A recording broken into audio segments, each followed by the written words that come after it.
L'impressione che ho nel guardare questi quadri esposti dal vivo è completamente diversa da quella che si ha nel guardarli su un catalogo o in digitale.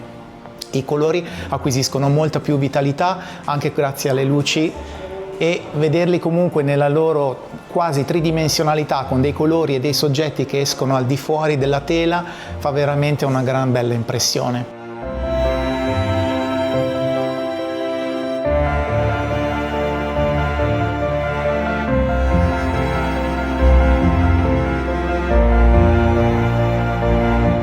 Più volte ho detto che i miei quadri nascono dai sogni. Effettivamente sono delle immagini che arrivano in momenti particolari, spesso e volentieri durante la notte, durante i sogni. Uno di questi è Oltre lo sguardo, quindi un sogno dove c'erano questi colori, questa tempesta, ma in realtà che poi è una tempesta interiore, poi alla fine chiaramente, che però vede una luce all'interno e nello sfondo, quindi nel profondo c'è una luce che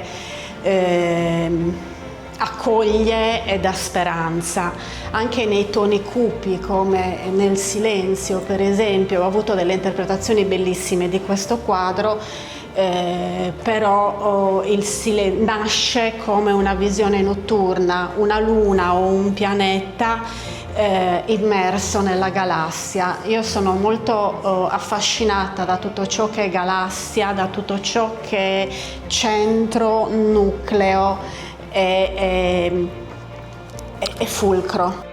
Questo quadro, contrariamente a tutti gli altri che sono comunque molto recenti, perché parliamo di quadri di un paio d'anni, questo è un quadro che io ho fatto in adolescenza ed è l'unico quadro che porto in mostra di quel periodo. I toni sono in bianco e nero e quindi rappresentano un momento di crescita e di travaglio interiore che si può avere chiaramente nell'adolescenza, ma che in qualche modo rispecchia il travaglio che ognuno di noi si porta avanti nella vita, perché siamo sempre comunque in un periodo di transizione.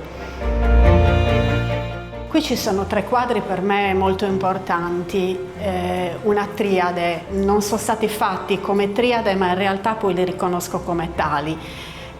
Questo quadro è stato fatto quando è iniziata la guerra in Palestina, l'ho intitolato Cupe Vampe e in realtà il sottotitolo è Come Gaza nel cuore. Qui c'è un volto rinnegato, un uomo senza volto. Qualcuno ci ha visto un elmo, un combattente della vecchia Iliade e in realtà è proprio l'uomo che nella guerra perde il volto, perde se stesso, per arrivare poi al j'accuse, ed è un j'accuse veramente per tutto quello che succede ora nel mondo. C'è sempre una piccola speranza comunque in fondo al tunnel. Il quadro che mi emoziona di più è sicuramente Cercami, perché solo fissandolo con attenzione si riesce a cogliere sia il motivo del titolo che il soggetto che si può trovare all'interno della tela. La mostra di Ilaria io aspettavo da tanto di poter venire a vederla di persona, perché ci conosciamo da tempo, spesso ha parlato delle sue opere, quindi è un po' come conoscerle, ma vederle dal vivo è tutta un'altra emozione.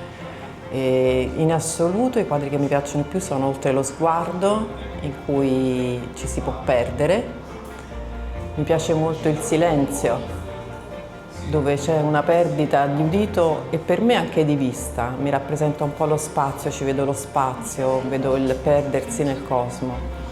Sono molto contenta quindi di essere venuta e di essere parte in questo momento di questa sua emozione che è anche la mia. Qui abbiamo un quadro lo stesso a cui tengo molto, Dov'è l'amore, ed è un quadro che rispecchia proprio quello che è il fulcro, quello che è il nucleo di ognuno di noi. All'interno c'è qualcuno ci ha visto un feto che piange, qualcuno ha visto una Madonna, in realtà hanno visto tante cose in questo quadro. Quello che io vedo adesso, dopo averlo fatto, è proprio il centro da cui nasce tutto, ed è il centro da cui però noi tutti ritorniamo, nasciamo e ritorniamo.